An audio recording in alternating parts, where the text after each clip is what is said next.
Hey Nadine, you there? I got up this morning expecting you to prepare breakfast. Wasn't it your day off today? Are you already out and about? Excuse me? I'm out exactly because it's my day off. What are you talking about? With a brother who dropped out of high school, what do you expect, right?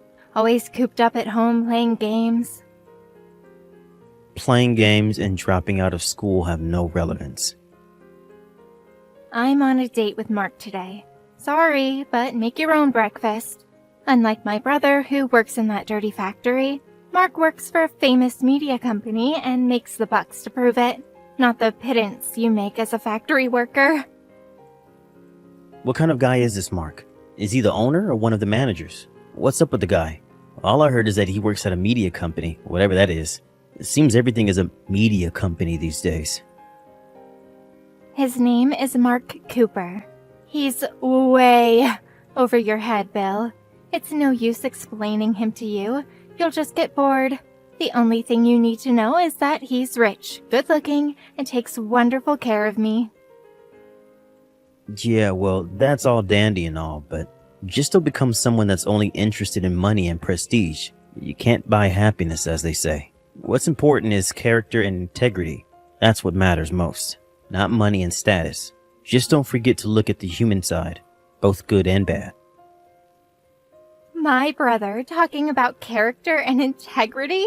Please, give it a break.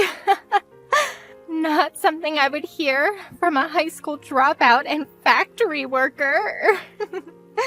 Talking about factory work, your business is taking a hit now, isn't it? I'm just so embarrassed that my big brother works at a factory. That factory is just a hindrance to society. That's all it is. It serves no purpose. Just get it over with and let it die. Please don't say that. It makes me sad when you say that, Nadine. Don't forget that if not for that factory, you would not have been able to go to college. Mom and Dad worked their asses off to build and maintain this factory. It hurts me to hear you berating it. It really does. The factory sat right in our property, right outside our back door. It was like our playground back then. Have you forgotten the good times we had exploring every nook and cranny of that old factory? That place is chock full of old memories of our family. And to say you wanted to die just seems so heartless and cold. Are you serious right now? Yeah, you put me through college, but after we lost Mom and Dad, putting your kid sister through college is what any brother would do. It's got nothing to do with that dirty old factory. It's a brother's obligation to his little sister. That's how I see it. Why should I feel a sense of obligation to you or to that factory? It just seems so outmoded. Okay, I get it. No use trying to talk to you. I give up. As long as you get the picture. Hey, Bill, guess what? Mark just proposed to me. The day I was waiting for. Pardon me? Really? That's great. Congratulations. Yeah, thanks. Hey, about the factory, could you demolish that piece of dilapidated junk before my wedding? Say again? And as for you, as my big brother, I want you to find a proper white-collar job, preferably in the media world. Look what's at stake here. I'm going to be the wife of a media corporation executive, one of the biggest employers around here. I'm going to be the wife of a prestigious guy. I need to keep up appearances, you know. I can't very well say that the old derelict factory is my home. The house is a piece of crap, but it's better than that old dump. Just get it over with and tear down the whole mess. You can use your part of the money to move away and start a new life. Do what you want to do. You have such a wonderful personality, Nadine. I don't envy your future husband. He's got a handful to look forward to. What the hell are you talking about? Just raise the place, would you? And good riddance. You just won't let this go, will you? You really want the place demolished, huh? Okay then. Okay, so we're done, right? We cut all family ties. It's more complicated than that. What do you mean? You're forgetting one thing. I employ a bunch of staff. I can't just fire them and be done with it. Some have worked there before I was even born. They're more like family. It's not as easy as just pulling the plug. You're not serious. Hello, this is Mark Cooper. Thanks for coming to the wedding. I guess that makes you my brother-in-law. Oh, hey Mark. Thanks for inviting me. It was a wonderful wedding. I can call you Bill, right? Of course. You're like 3 months older than me, so you're like a big brother to me. Call me Bill or Billy, whichever you prefer. Or even William, if you want. I think Bill would be fine. That's what Nadine always calls you. Kinda used to it by now. Sure. Whatever is easier for you. And what can I do for you today? Yes, actually it's about business. I wanted to get your advice on a matter that I've been contemplating. A business matter? Really?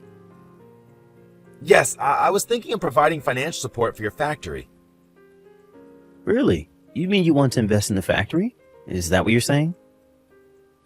Yes, I'm going to get right to the point, but the factory is not doing well. Financially, I mean. Oh, well, it's been doing okay. I'm really sorry to be so blunt about it all, but it's a small community around here.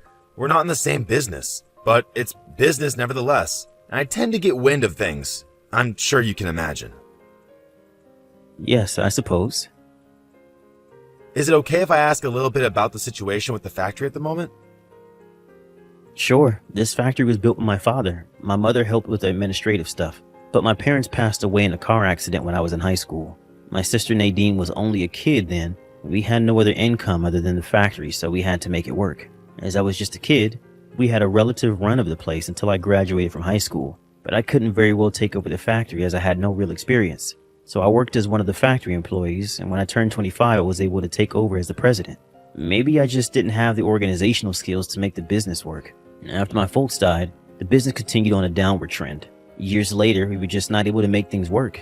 And what's more, our top skilled worker will be retiring in a year. He's been with the factory since its conception. So I figured it was about time to pack up. I see. Thanks for telling me. This is just a suggestion, but this may be the right time. What do you say if we bought your factory? You can continue business as usual. No need to fire anybody. Just think of it as a new business venture. Everyone can continue as before. What do you say? As a business investment, we plan to incorporate new machines and equipment and also expand the overall operation. There may be a possibility of moving it to a more spacious location, just so you know. That's the best thing I've heard in years. Are you sure about this? Are you just doing this because I'm Nadine's brother? If that's the case, please don't go out of your way. It's not worth it. I would be lying if I said that wasn't true, but the timing was just right, to be honest. Our corporation was in need of a factory, the kind of products you're working on, but it is personal in a way of paying you back, I suppose. Pay me back? What do you mean? To be honest, you may not remember this, but you saved my life once. I'm sure you don't remember. It was 20 years ago. Do you recall rescuing a kid who almost got run over by a car out over by the main highway? You're kidding me, right? That was you? That's right. Bet you thought I was a much younger kid. I got that a lot back then. Yeah, not making fun of you or anything, but yeah, I thought you were younger. Yeah, I was pretty small for my age. It was only in high school that I shot up in height and filled in. LOL. I see. I had no idea. Actually, I didn't know that you were the guy who saved my life. It was only after the wedding that I realized who you were. During the reception, you took off your jacket and rolled up your sleeves. That's when I saw that scar on your arm. I remembered that scar you got from rescuing me. I talked to some people that were there that day and did a little checking up on my own and confirmed that it was really you. I see. What a coincidence, to say the least. If you had not rescued me back then, well, I wouldn't be here today.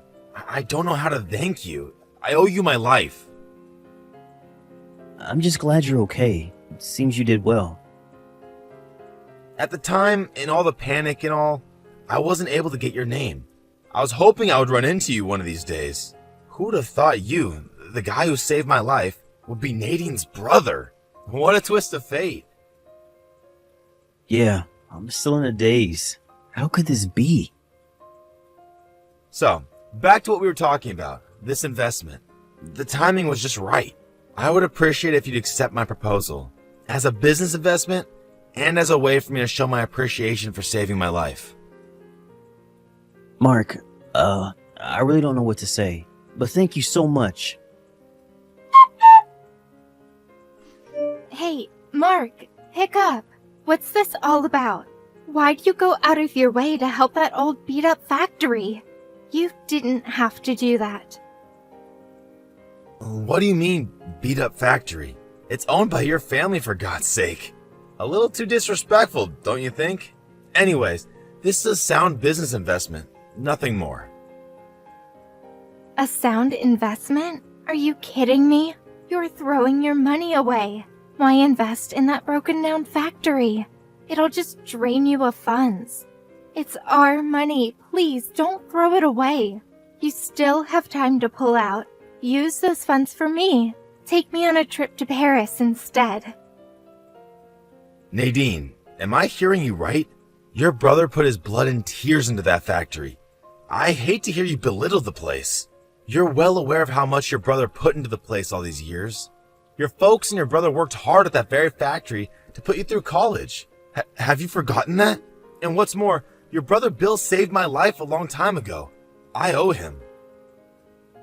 That has nothing to do with me. Nothing's changed. It makes no difference. Makes no difference? Seriously? All I care about is that we got married, and I just want to be happy. That's all. I don't need all the rest of that crap. Now that you're married to me, you should focus your attention toward me and nobody else. Forget that dirty old factory. To be honest, I feel totally embarrassed by the fact that this dilapidated old factory is part of my family. I want nothing to do with it. Now that you've invested in it, maybe it would be a good opportunity to just demolish it for good. And what's more, unlike you and me, who graduated from college, my brother is a high school dropout. I think we should just cut all ties with him and his factory and go on with our lives. All that place does is invite bad luck. I see. You know what, Nadine? I was always a little uneasy about some of the remarks you've made and your occasional attitude towards others. I can take what you just said as how you truly feel. Is that it? I'm so happy that you see it my way. I knew you'd come around. It only means one thing. I think we should get divorced. Wait, what? What did you just say? I said I decided to divorce you. You should be ashamed of yourself for having such animosity towards your brother in that factory. I'll repeat this one more time. Bill saved my life. I would not be here talking to you if it wasn't for him. If you can't understand that, well, I can't live with someone like that. I'm sorry. Mark, are you being serious right now? This is just one big joke, right? Are you ranking me or something? Who's behind this? My brother, I bet. I mean, we love each other. We just got married. How could we get divorced so soon? Nobody gets divorced about something so trivial. It's not trivial. And no, I'm not joking. I did think I loved you once, but it was all just an illusion. After what you said, I came to my senses. You don't love me for who I am. You only wanted me because of my money and status. I realize that now. That's not true. I love you. I really do. Please believe me. You really expect me to believe you after all that? Goodbye, Nadine. It was nice knowing you. Bill, are you there? I just talked to Mark. He said he wants to divorce me. What did you say to him? Please help me out here, would you? He told me you saved his life long time ago. He owes you. That means if you ask him to do something, he has to comply, right? Could you please contact him and tell him? No, demand that he not make your sister cry and not go through with the divorce. You have to do that for me, Bill. Bill, are you there? Say something, would you? Nadine, I thought you contacted me about... Sorry, but I have no intention of helping you out. Excuse me, why not? You said some terrible stuff about me and about Mark. You wanted to cut all family ties with me. Just disappear somewhere is what you said. You do remember that, right? That means I'm not your brother any longer. At least that's how I took it. Am I wrong, Nadine? Bill, what are you saying? Are you going to abandon your only sister? Why do you dislike me so much? It's not that I dislike you, Nadine. The fact is, I'm no longer your brother. That's what you said. So you're no longer my little sister. How can you say that, Bill? Just think back on what you said. The answer's right there. I'm the victim here. I did nothing wrong. All I wanted was to be happy. If you think that's the way to become happy, I'm afraid you'll never find happiness, Nadine. You can be sure of that. How could you say that? You have this uncanny ability to disregard other people's feelings and desires, but have a sharp focus on your own happiness and well-being. You don't have what it takes to really love someone or to be loved by someone. It's all just superficial to you. You have no idea what it takes to love or be loved. You don't even try. How can you say that? Mark loves me. That's proof in itself. Oh yeah? Then why does he want a divorce? It's just a friendly husband and wife spat. No, it was because you said some callous and insensitive things to him. That's why. It's because you only took from him, never gave. There was no love there. All you wanted was money and prestige. You weren't able to provide him with what's really important. But how could you? I was only trying to... That's it in a nutshell. You weren't able to give or receive love. That's all. That's why he wants the divorce. He felt no affection from you. But, Bill, you have to. I'm done here. There's nothing for me to say. Please, don't end it here. Please, Bill, forgive me. Give me another chance. Sorry, but I'm going to activate the block function. Goodbye, Nadine. Bill, please. After that long conversation, she came to the house dragging a shitload of luggage. She stood outside our home for like 15 minutes, constantly ringing the doorbell. My neighbor came out to check on her because of all the ruckus she was making. He told her I had moved away due to the relocation of the new factory. I only moved about 15 minutes away to a temporary apartment, but I guess Nadine thought I had moved far away and simply gave up. And after the divorce went through, she went about trying to find another rich guy to marry and eventually found a guy, but he turned out to be married. But knowing Nadine, that didn't stop her, which as you can imagine did not end well. The wife apparently sued for damages, leaving her with considerable debt. But she couldn't change her spendthrift ways and ended up with more financial obligations. Last I heard, she was working as a hostess at a downtown club to make ends meet. Not the life she had dreamed of, quite the opposite.